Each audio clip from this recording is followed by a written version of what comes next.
close your eyes. In April 2021, a cryptocurrency investment platform based in South Africa went silent. No warning message, no technical explanation.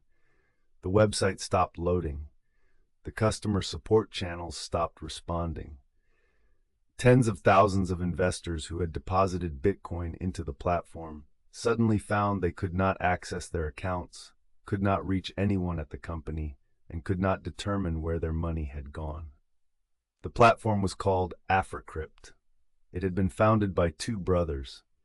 Amir Kaji was 18 years old. Reis Kaji was 20. Between them, they had built something that claimed to use artificial intelligence and algorithmic trading to generate cryptocurrency returns, had attracted investors across South Africa, and had accumulated what client attorneys later estimated to be 69,000 Bitcoin, somewhere in the range of $3.5 billion at the prices prevailing in April 2021. Then the platform went dark, and then the brothers disappeared. What followed was an investigation that became international news, not because of the legal outcome, which, by July 2021, remained unresolved, but because of what the Africrypt case revealed about the specific way that cryptocurrency's combination of speed, global reach, and technical opacity could be weaponized at the hands of operators who understood those properties. It became famous partly for its scale. It became famous partly because the founders were teenagers, and it became famous partly because of what happened after the disappearance, a story that turned out to be stranger and more complicated than a simple exit scam narrative could contain. South Africa in 2021 was a country in the middle of its own cryptocurrency moment, a moment defined by extraordinary market returns, rapid growth in retail investor participation, and a regulatory framework that had not yet caught up with the scale and speed of what was happening. The Africrypt case arrived in this environment not as an anomaly, but as the concentrated expression of the risks that were distributed throughout it. What happened to Africrypt's investors was extreme. The conditions that made it possible were widespread. The story of how two young brothers from Johannesburg built a platform that attracted $3.5 billion in claimed deposits, and of what happened when that platform went silent, is what the night holds. Amir and Reis Kaji grew up in Johannesburg, South Africa. South Africa had a cryptocurrency community that was, by the standards of the African continent, relatively mature. The country had a developed financial sector, significant smartphone penetration, a population accustomed to engaging with digital financial services, and a well-established culture of investment among its growing middle class. It also had a regulatory environment for cryptocurrency that was, in the early 2020s, still developing. A gap between what investors were doing with digital assets and what regulations had been designed to govern. The specific city of Johannesburg was also, within South Africa, one of the most active centers of the cryptocurrency investor community. Johannesburg's financial sector was the largest in sub-Saharan Africa. Its professional networks were dense and well-connected, and its culture of investment in property, in equities, in emerging opportunities was well established.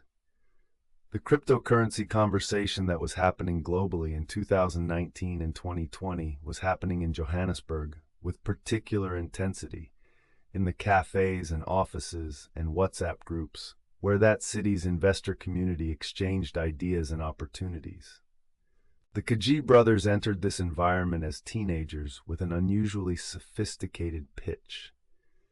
The claim they made for Africrypt was not simply that they would trade cryptocurrency profitably, a claim that was common enough in the South African crypto space, made by dozens of smaller operations with varying degrees of legitimacy. The claim was that they had developed an artificial intelligence system that could identify market patterns and execute trades with a precision and speed that human traders could not match. The AI trading narrative carried a specific weight in 2020 and 2021, when artificial intelligence had become a phrase with genuine cultural resonance, associated with technological transformation and competitive advantage in every industry it touched. The pitch was delivered with the confidence of people who understood their material and understood their audience. The brothers were young, which could have been a liability, but became in this context a point of distinction, a sign of exceptional talent rather than a warning sign. Tech culture, particularly in cryptocurrency, had normalized the founder-prodigy narrative. The teenage genius who had seen something older and more experienced investors had missed was a recognizable archetype. The youth of the Kajee brothers, rather than undermining their credibility, seemed to some investors to reinforce it. Africrypt launched in 2019. It accepted Bitcoin deposits and promised returns generated through its automated trading system. Clients transferred Bitcoin to wallets controlled by Africrypt and received statements showing their balances growing. The customer experience was professional. A well-designed interface, responsive communication, regular updates about the performance of the trading system. For investors who had been watching Bitcoin's price appreciation over the previous years and were looking for a way to participate in the cryptocurrency market without the volatility and complexity of managing their own positions, Africrypt offered something appealing: the returns of cryptocurrency with the stability of professionally managed investment. The platform grew through 2019 and into 2020, initially through the social networks of the brothers' family and community, then through referrals as satisfied early investors brought in their contacts. South Africa's cryptocurrency community was not enormous, and word of a platform that was consistently generating returns spread through it in the way that news spread through any community of common interest, through informal channels, through trusted recommendations, through the testimony of people who had personally experienced the returns and had no reason to doubt them. By early 2021, as Bitcoin's price had climbed dramatically during the late 2020 and early 2021 bull run, Africrypt's claimed holdings had grown to something in the range of 69,000 Bitcoin. The attorneys who would later represent investors in legal proceedings cited this figure, though like many aspects of the Africrypt case, the precise amount was contested and difficult to independently verify, because Africrypt's accounting had never been subject to independent audit, and its blockchain records were complex enough to make reconstruction difficult. What was not contested was that thousands of investors across South Africa had trusted the platform with real money, in some cases with savings that represented years of work, in some cases with retirement funds, in some cases with capital that had been borrowed or entrusted by family members. The returns they saw in their account statements were, to all appearances, real. They had no reason to believe otherwise, and every reason the platform's careful presentation could supply to believe it. The timing of Africrypt's growth was not coincidental with the cryptocurrency market cycle. Bitcoin had spent much of 2018 and 2019 in a bear market, declining from nearly $20,000 to under $4,000 before beginning a slow recovery. By the middle of 2020, the recovery had become a rally. By late 2020, Bitcoin was breaking past its 2017 all-time high for the first time in 3 years. By early 2021, it was trading near $60,000. Investors who had been skeptical of cryptocurrency, who had watched the 2017 mania and the 2018 crash and concluded that the asset was too volatile to treat seriously, were reconsidering that judgment as prices pushed into territory that had never existed before. Africrypt existed in the middle of this moment. Investors who had missed the 2017 run and then watched prices crash were not about to miss the 2020-2021 run.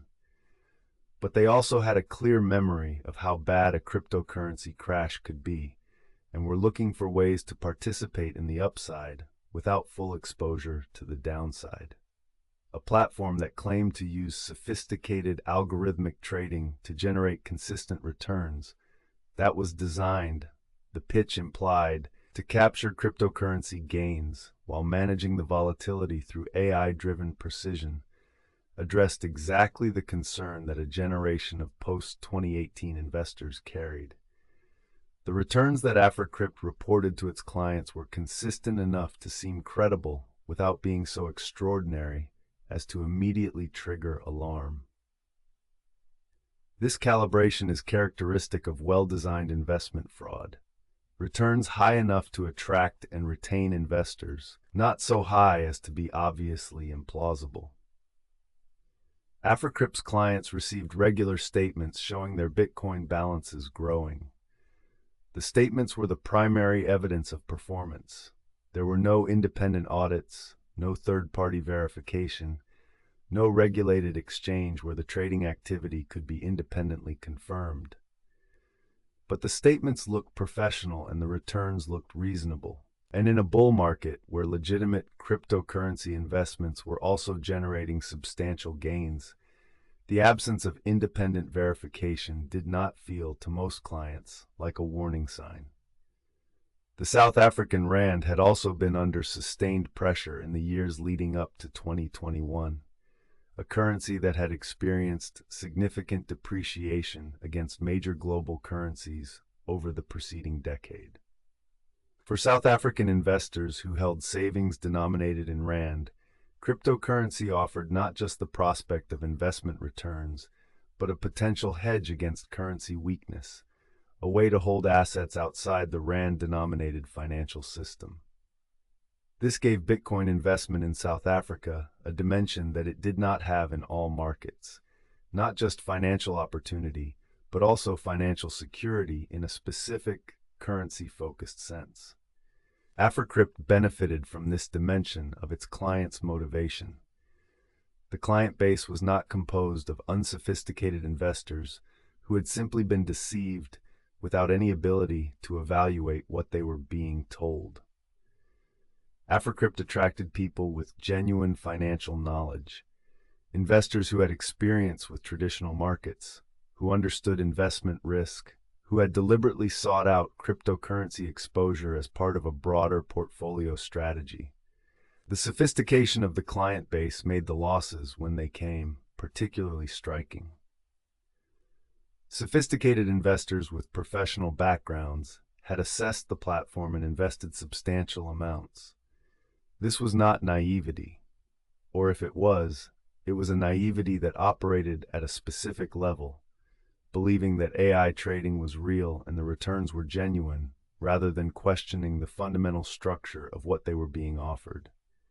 The social architecture of how Africrypt attracted clients was important to its growth. South Africa's major cities, Johannesburg, Cape Town, Durban, had tightly networked professional communities, and the cryptocurrency investor community was a subset of those networks. Word of mouth operated with particular force in this environment. An attorney who invested and received returns would mention it to another attorney. A business owner who had come in through a family referral would bring in his partner. Each satisfied client who talked about the platform created additional clients who arrived with a pre-existing layer of social trust in the recommendation. The growth was organic in this sense, built on the genuine experience of returns that existed for long enough to generate extensive endorsement. The concentration of the client base within tightly networked South African communities also meant that when the collapse came, the losses would not fall on isolated strangers. They would fall on people who knew each other, on the referral chains that had carried clients to the platform, on the trust relationships that had underwritten the investments. Each link in the social chain that had built Africrypt's client base would eventually become a link in the chain of mutual harm that the collapse transmitted. On April 13, 2021, Africrypt's website went offline. The timing was significant. Bitcoin was near its 2021 peak, trading above $50,000. The 69,000 Bitcoin that Africrypt claimed to hold would have been worth, at those prices, something in excess of $3 billion. The moment when the platform went dark was also the moment when the value of the assets it claimed to hold was at or near its highest point, a timing that, in retrospect, appeared calculated. Before the website went down, a brief communication went out to clients from an Africrypt employee. The message stated that the company's systems had been hacked. Client Bitcoin wallets, the communication said, had been compromised. In a notable departure from the usual practice of assuring investors that their funds were safe, the message said something unusual. It advised clients not to pursue legal action regarding their accounts, because doing so would complicate and delay the investigation into the hack. Clients should not, the message implied, alert the authorities. This instruction was unusual enough that it did the opposite of what it appeared designed to do. Rather than calming clients and buying time, it immediately alarmed the legal representatives who began reviewing the communication on behalf of clients. The advice not to pursue legal action, offered in the context of a claimed hack, was not the kind of thing legitimate companies said to their clients after a security incident. It was the kind of thing that was said when the person offering the advice had something to lose from legal scrutiny. Several client attorneys, on reviewing this communication, immediately advised their clients to disregard it and to pursue recovery through legal channels regardless. The experience of investors in those first days was one of escalating uncertainty. The communication about the hack offered a possible explanation for what was happening, one that implied the platform was a victim rather than a perpetrator, that the brothers were scrambling to address a crisis rather than its cause. Some investors accepted this explanation and waited. Others, whose professional backgrounds gave them frameworks for recognizing what the pattern looked like, moved immediately to engage lawyers. The difference in response reflected not different levels of intelligence, but different experiences with the specific dynamics of financial platform failures. Experience that was, unfortunately, rare enough that many investors lacked it. The attorneys who began investigating on behalf of clients made contact with South African law enforcement within days of the platform going dark. The Directorate for Priority Crime Investigation, known as the Hawks, South Africa's specialized unit for serious commercial crime, opened a case. The case number was issued. The investigation formally began. And then the Kaji brothers themselves went silent. Their phones were not answered. Their families said they did not know where the brothers were. The parents of Amir and Rais Kaji, in a development that made the case significantly stranger, reported their sons missing to the police. Not the investors who had lost money reporting the brothers to police, but the brothers' own parents, who said they did not know where their children were and were worried for their safety. The missing persons report filed by the family became part of the official record of a case that was already unusual and becoming more so. The investor community, meanwhile, was computing losses. If the 69,000 Bitcoin figure was accurate, and if those funds had been transferred out of client wallets in the period around the hack claim, then this was the largest theft in South African financial history. The scale was significant enough that South African media coverage became extensive almost immediately, and the international cryptocurrency press followed within days. 2 teenage founders, $3.5 billion. A mysterious disappearance. The story had the elements of something that would travel. The shock of the collapse was compounded for many investors by the specific way Africrypt had grown. The person who had introduced them to the platform was often someone they saw regularly. A neighbor, a a colleague, a family member who had received real returns and had spoken honestly about them. The collapse was not just a financial event. It was a social rupture that ran along every line of trust that the platform's growth had traced. The legal situation surrounding Africrypt was complicated from the beginning in ways that made the standard tools of investor recovery difficult to apply. South Africa's Financial Sector Conduct Authority had not registered Africrypt as a financial services provider. The company had not been regulated as an investment fund, had not been subject to the compliance requirements that regulated investment managers operated under, had not had its books audited by any independent party. Cryptocurrency investment platforms in South Africa in 2021 occupied a regulatory gray area, not clearly illegal, not clearly regulated, occupying the space between innovation and oversight that characterized the cryptocurrency industry in most jurisdictions during this period. The Financial Sector Conduct Authority issued a public warning about Africrypt after the collapse, advising investors that the company had not been authorized as a financial services provider and that investors dealing with unauthorized entities had limited recourse through the regulatory system. The warning was accurate and useful. It documented the regulatory status of the company, but it did not help investors recover funds because the regulatory system the warning referenced had never applied to Africrypt in the first place. The context of the FSCA warning was shaped by another recent high-profile case.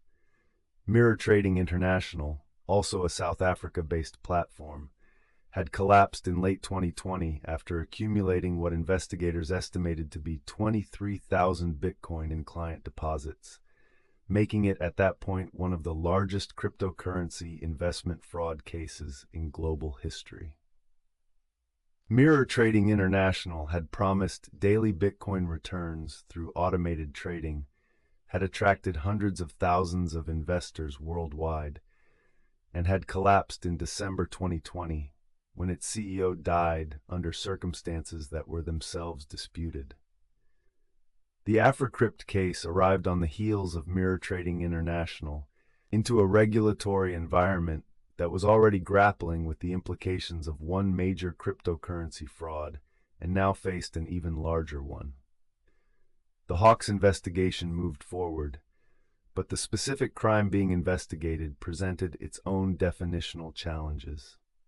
Cryptocurrency fraud in South Africa in 2021 was not prosecuted under a comprehensive framework designed for digital assets. Prosecutors had to fit the alleged conduct into existing legal categories: fraud, theft, potentially exchange control violations if the assets had moved across South Africa's currency borders without required authorization that had been designed for a pre-cryptocurrency world. The fit was imperfect, and building a case that would survive legal challenge required careful construction. Blockchain forensics firms were engaged to trace the movement of the Bitcoin that investors had deposited with Africrypt. The analysis was complicated by the same factors that complicated blockchain forensics in other large-scale cryptocurrency fraud cases: multiple wallet addresses, transactions designed to obscure the flow, potential use of mixing or conversion services. The 69,000 Bitcoin figure that attorneys cited for client losses was, at the time of the collapse, an estimate rather than a verified total. The precise accounting required the kind of blockchain analysis that took months and depended on cooperation from exchanges and custodians who had processed any of the funds. In parallel with the criminal investigation, the liquidation proceedings that some creditors sought to initiate against Africrypt were stayed by a court order, a legal complication that arose because the simultaneous existence of criminal and civil proceedings against the same assets created jurisdictional questions about which proceedings should take precedence.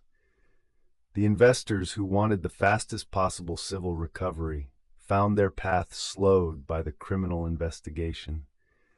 and the criminal investigation was itself constrained by the practical difficulties of locating defendants whose whereabouts were unknown. The attorneys representing clients worked to document their clients' claims while the legal pathways sorted themselves out, gathering account statements, recording the history of deposits, compiling evidence of the returns that had been reported and the funds that had been deposited. This documentation work served multiple purposes. It created the evidentiary record that any eventual legal proceeding would require, and it gave clients something concrete to do in a situation where the immediate uncertainty was overwhelming. The investigation that South African authorities conducted in the weeks and months following April 2021 was the kind of investigation that cryptocurrency cases frequently require. Patient, technically demanding, and complicated by the cross-jurisdictional character of digital assets. Blockchain analysis of wallets associated with Africrypt revealed transactions that occurred in the days and weeks before the platform went dark. Movements of Bitcoin out of the wallets that had held client deposits into other addresses through patterns that were consistent with a deliberate liquidation rather than a hack. The timing of those movements relative to the announcement of the hack and the shutdown of the platform was a significant piece of evidence. Assets that move out of client wallets before the company announces a hack are not consistent with the hack having caused the loss. They are consistent with the company's own operators having moved the assets. The blockchain record that investigators and forensics firms assembled showed Bitcoin moving through multiple addresses in a pattern that suggested deliberate obfuscation. The funds did not simply transfer to a single destination wallet that could be identified and potentially frozen. They moved through a network of intermediate addresses, a pattern consistent with the kind of asset movement that sophisticated cryptocurrency operators use when they are trying to put distance between the origin of funds and their eventual destination, making it harder for any single investigator to trace the complete path. The specific challenge that the Africrypt blockchain analysis presented was the scale of what needed to be traced. 69,000 Bitcoin, if that figure was accurate, represented a very large number of individual client deposit transactions aggregated over more than a year of operation. Reconstructing the full picture of how those deposits had flowed, which addresses had held them at which points in time, and where they had gone after the platform went dark, required working through an enormous volume of on-chain data. Each hop the funds made through intermediate wallets added analytical complexity. South African exchange control laws added another dimension to the investigation. South Africa maintained controls on the movement of currency across its borders, regulations requiring that transfers of significant value be reported and authorized through official channels. If Bitcoin held by Africrypt clients had been moved out of South Africa to exchanges or wallets in other jurisdictions without the required exchange control clearances, that created potential violations of exchange control regulations in addition to the fraud and theft allegations. The exchange control question gave South African authorities an additional legal basis for the investigation and for requesting cooperation from financial authorities in other countries. The missing persons report that the Keji family had filed with police took on a different character as the investigation developed. It had initially appeared to support the idea that the brothers were themselves in danger, that they had perhaps been the targets of the people who had hacked the platform, that their disappearance was a consequence of the hack rather than evidence of their own involvement in the fund's disappearance. As the blockchain analysis developed, the chronology became harder to reconcile with that narrative. Funds had moved out of client wallets in patterns that required the private keys that only the platform operators controlled. If the brothers were victims of a hack, They had not been incapacitated before the funds moved. The movements required active participation by whoever controlled the wallets. The international character of the investigation was both its most significant challenge and, eventually, a key element in its resolution. Bitcoin is not located in South Africa or anywhere else. It exists on a global blockchain. The people who held the private keys to the wallets that had received Africrypt's client deposits could access those wallets from anywhere in the world. Any exchange that processed the funds, any custodian that held the resulting assets, potentially any jurisdiction where the brothers traveled or communicated, could become relevant to the investigation. Building an international case required coordination across multiple law enforcement agencies and legal systems. Interpol was engaged to assist with the international dimensions of the investigation. The coordination between South African authorities and international partners reflected both the scale of the alleged theft and the specific practical challenge of pursuing people whose whereabouts were unknown and who had the means to remain mobile. The investigation could follow the funds on the blockchain. It needed cooperation from other jurisdictions to follow the people. In July 2021, roughly 3 months after Africrypt went dark, the Kaji brothers surfaced in Dubai. They had not been missing.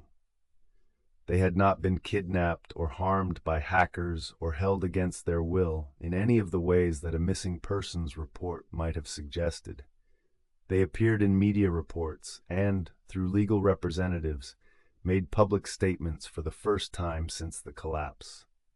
The statement they made was remarkable in its directness. They denied having stolen anything. They denied having defrauded their clients. They said that Africrypt had been genuinely hacked, that the funds had genuinely been stolen by external attackers, and that they had disappeared because they feared for their safety following the hack, not because they had anything to hide from the investigators. The explanation had a certain internal logic. Cryptocurrency platforms were, in fact, regularly targeted by hackers. The loss of 69,000 Bitcoin would make the people who ran Africrypt targets for the criminal networks that operated in that space. If the brothers had genuinely been the victims of a hack and believed that the hackers might want to silence them, their decision to disappear, to go somewhere unknown, to avoid contact, might have reflected genuine fear rather than guilt. The explanation was possible. The question was whether it was true. The surfacing of the brothers in Dubai, rather than resolving the case, deepened the complexity. Dubai, the United Arab Emirates more broadly, did not have a mutual legal assistance treaty with South Africa in 2021. The absence of such a treaty meant that the formal legal channels through which South Africa could request that the UAE arrest and extradite the brothers, or compel them to answer investigators' questions, were limited. The brothers were present in a jurisdiction where South African law enforcement authority did not directly reach, and where they were not obviously subject to immediate legal compulsion. The claim that Africrypt had been hacked, that the loss of 69,000 Bitcoin was the result of an external security breach rather than an internal transfer, was, if true, exculpatory. If third-party attackers had accessed Africrypt's wallets and removed the funds, the brothers were victims rather than perpetrators, and the appropriate response was cooperation with investigators to identify the attackers, not liability for the loss itself. The brothers' position, as stated through their legal representatives, was that this was precisely the situation. They had built something real. It had been compromised by external parties, and they had gone to Dubai because they believed their safety was at risk from the people who had attacked the platform. The difficulty with this account was the blockchain record. The movement of funds out of Africrypt client wallets had occurred in a pattern that investigators and forensics analysts continued to document throughout 2021. The analysis was not complete by July. Blockchain forensics at this scale took sustained time, but the early findings were enough to maintain the investigation's criminal direction. Authorities continued to pursue the case. The legal representatives of the investors who had lost money continued to press for civil recovery through whatever channels were available. The Hawks case remained open. The scale of what had potentially been taken made Africrypt the largest alleged cryptocurrency theft in African history. And if the 69,000 Bitcoin figure was accurate, one of the largest alleged thefts in the history of cryptocurrency globally. The figures were contested by the brothers' representatives, who disputed both the claimed amount and the characterization of the platform's failure. The gap between the brothers' account and the investors' account, between hack and fraud, between external theft and internal extraction, was what the investigation was designed to resolve. By July, the media coverage of Africrypt had a specific character that reflected the specific nature of the story. It was not just a story about cryptocurrency fraud. It was a story about teenagers, about prodigy, about the specific cultural moment in which youth and technology had become associated with credibility in ways that the financial world had not fully interrogated.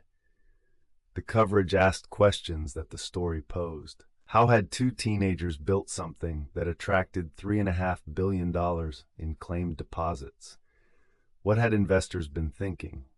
What did the story say about the specific vulnerabilities of the moment? These questions were genuine, and the story genuinely illuminated them.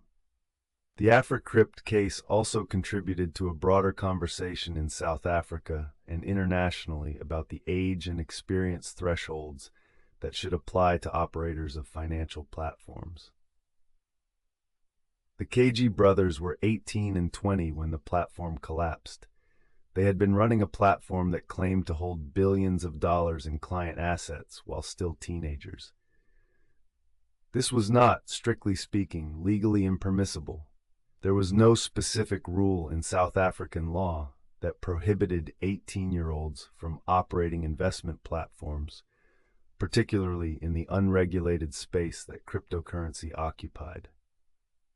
But the fact that two teenagers had been able to accumulate what clients estimated to be 69,000 Bitcoin in client deposits with no regulatory oversight, no mandatory audits, and no significant friction from the financial system pointed to a gap that subsequent regulatory development would need to address.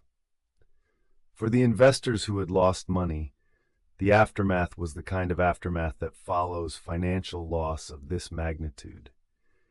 Financial disruption for those who had invested significant portions of their savings, damage to relationships among people who had referred each other to the platform, and the specific psychological toll of having trusted a platform that had presented itself with such confidence and professional appearance, and then vanished without explanation. The losses were not evenly distributed. Some investors had put small amounts into Africrypt and lost manageable sums, while others had concentrated substantial portions of their wealth in the platform based on the consistent returns and the social trust that surrounded it. Tracing the movement of 69,000 Bitcoin is not a simple task, even with the blockchain's public record. The challenge is this: the blockchain shows you where Bitcoin went. It shows you every address that sent or received every transaction. But it does not tell you who controls those addresses, unless you can link the addresses to identities through other means: exchange compliance records, communication metadata, IP addresses associated with wallet software, the testimony of intermediaries who processed transactions.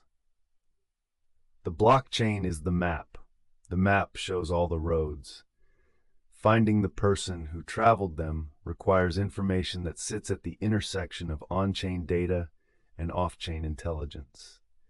The forensics teams that analyzed the Africrypt wallets identified a series of transactions that moved Bitcoin out of addresses associated with client deposits in the days around the platform's collapse. The amounts were significant, the timing was closely correlated with the hack announcement, and the movement patterns were consistent with deliberate extraction rather than external compromise. The funds moved through a series of intermediate wallets, a peeling chain pattern in which a small amount is sent to a new address and the remainder moves on to another address repeatedly, creating a trail that requires analysis of multiple hops to follow. Each hop in the chain was potentially another opportunity to introduce mixing, conversion, or interaction with an exchange that could either provide identification information if subpoenaed or add another layer of obfuscation. Exchanges in jurisdictions with robust compliance programs, know your customer requirements, anti-money laundering obligations, were potential sources of identification information if funds had flowed through them, and if South African authorities could obtain legal process in the relevant jurisdiction. Exchanges in jurisdictions with minimal compliance requirements were potential destinations for funds that the operators wanted to convert to other forms without creating an identifying record. The blockchain forensics were in some ways easier for Bitcoin than they would have been for a privacy-focused cryptocurrency like Monero, which was specifically designed to obscure transaction trails. Bitcoin's public ledger allowed investigators to follow the movement of funds in a way that Monero transactions would not have permitted. But Bitcoin's transparency, while it made the trail visible, did not make the trail short or simple. The chain of intermediate addresses that the Africrypt funds moved through was long, and the reconstruction of the full path required sustained analytical work that was still ongoing months after the platform went dark. The involvement of the Hawks, South Africa's specialized serious crime investigation unit, reflected the recognition that this case required capabilities beyond those of ordinary financial crime investigation. The Hawks had experience with complex financial fraud and had developed some familiarity with cryptocurrency investigations through prior cases, though Africrypt was larger than anything they had previously encountered in the cryptocurrency space. The investigation engaged external blockchain forensics expertise and coordinated with international partners through Interpol and bilateral channels to attempt to follow the funds across jurisdictions. The international legal process that the investigation required was slow by the standards of what the technology could make possible. The blockchain settled transactions in minutes. International mutual legal assistance requests, the formal channels through which one country's law enforcement asks another country's legal system for evidence or cooperation, operated on timescales measured in months. The asymmetry between the speed at which funds could move and the speed at which legal process could follow them was one of the fundamental challenges of cryptocurrency fraud investigation, visible in the Africrypt case as it had been visible in every large-scale cryptocurrency fraud case before it. For the investigators, the challenge was not simply technical. It was also political and diplomatic, building the international relationships and legal frameworks that would allow them to act on the intelligence that the blockchain and other sources were providing. South Africa's legal system was sophisticated, its fraud investigators were experienced, and its prosecutors were committed to the case. But the boundaries of its authority stopped at its borders, and the people and funds at the center of the investigation were outside those borders. By July 2021, the Africrypt case was unresolved. The brothers had surfaced in Dubai and denied wrongdoing. The investigation was ongoing. The funds had not been recovered. The legal proceedings, criminal and civil, were in progress but had reached no final determination. What the case had already established, even without a final legal outcome, was a set of lessons about the specific vulnerabilities in the cryptocurrency investment landscape that sophisticated-seeming platforms could exploit. The first was the regulatory gap. Africrypt had operated in the space between clearly regulated and clearly illegal, a space that existed in South Africa and in virtually every other cryptocurrency market in the world in 2021. Investors who dealt with platforms in that space had no assurance of independent auditing, no regulatory protection for their deposits, no government-backed insurance scheme, and limited recourse when things went wrong. The gap was known. The Africrypt case made the consequences of the gap visible at scale. The second lesson was about due diligence in a market where social proof dominated. Africrypt's investors were not unsophisticated. They were people who had evaluated the platform and made a judgment that it was credible. That judgment was informed by the recommendations of people they trusted, by the consistent reported returns, by the professional appearance of the platform, and by the general atmosphere of the 2020-2021 cryptocurrency bull market, in which returns on cryptocurrency-related investments were so widespread that the specific returns Africrypt claimed did not stand out as obviously implausible. The ordinary tools of due diligence, checking for registration, requesting audited accounts, verifying the trading claims through independent means, had not been applied with the rigor the situation called for, partly because the social trust context made that rigor feel unnecessary. The third lesson was about the specific challenge that young founders without established reputations presented to investor evaluation. The KG brothers had no public track record. They had not built other companies. They had not been verified through the usual mechanisms: professional credentials, regulatory approval, academic qualifications in finance or technology, that might give investors an independent basis for assessing the credibility of their AI trading claims. The narrative of the teenage tech genius was culturally familiar enough in the cryptocurrency space that youth itself had become a form of credibility in some investor conversations, which was precisely the wrong direction for risk assessment. The Africrypt case became one of a series of high-profile cryptocurrency investment failures that South Africa experienced in 2020 and 2021. Mirror Trading International, another South Africa-based platform, had collapsed in similar circumstances, eventually leading to one of the largest bankruptcy proceedings in South African financial history. The clustering of these failures in a single country in a short period was evidence not that South Africa was uniquely vulnerable to cryptocurrency fraud, but that the conditions the fraud exploited, the regulatory gap, the bull market environment, the social trust dynamics of tightly networked investor communities, were particularly concentrated there at that moment. The specific form of uncertainty that the Africrypt case produced was one that South African investors had not previously encountered at this scale. An open question about whether a massive theft had even occurred, or whether the founders were themselves victims of a crime that had taken what they held in trust. This uncertainty, the absence of the clear answer that a criminal conviction or a definitive investigation conclusion would have provided, was its own kind of harm. It made recovery impossible to plan. It made the emotional processing of what had happened impossible to complete, and it left thousands of people in a suspended state that no legal process had yet resolved. The question that the Africrypt case left open as of July 2021 was the most basic one. What had actually happened?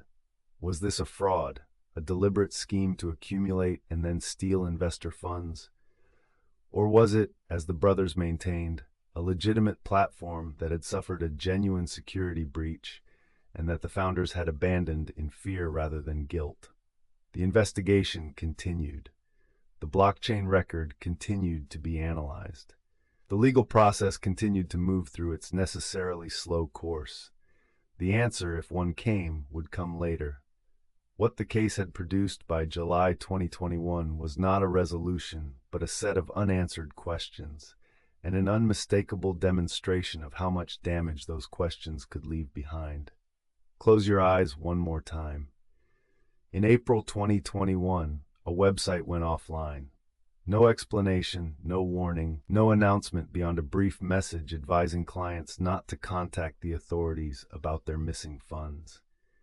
69,000 Bitcoin, however much of that figure was accurate, however much had actually been held in client wallets, became inaccessible overnight.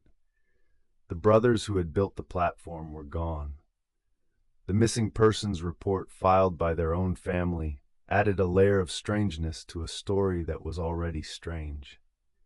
By July 2021, Amir and Race Kaji had surfaced in Dubai, disputing the narrative of fraud and maintaining their account of a hack.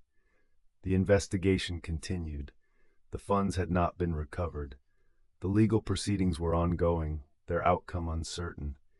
This is where the record stood, not at a clean resolution, but at a pause in a continuing investigation.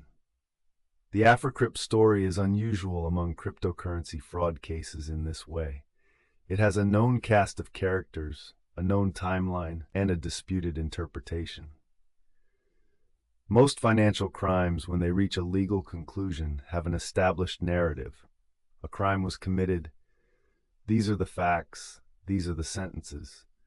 The Africrypt case, as of the summer of 2021, did not have that conclusion. What it had was two competing accounts of the same events, a blockchain record that investigators were still working to interpret, and thousands of investors waiting to learn whether there would ever be a clear answer. What is not disputed is the scale of the potential loss. 69,000 Bitcoin at April 2021 prices was worth something in the range of $3.5 billion US. If that figure represented real client deposits that had genuinely been held by the platform, and the question of how much was real client money versus how much was inflated or fabricated was part of what the investigation sought to establish, then the harm to investors was extraordinary. Not just financially.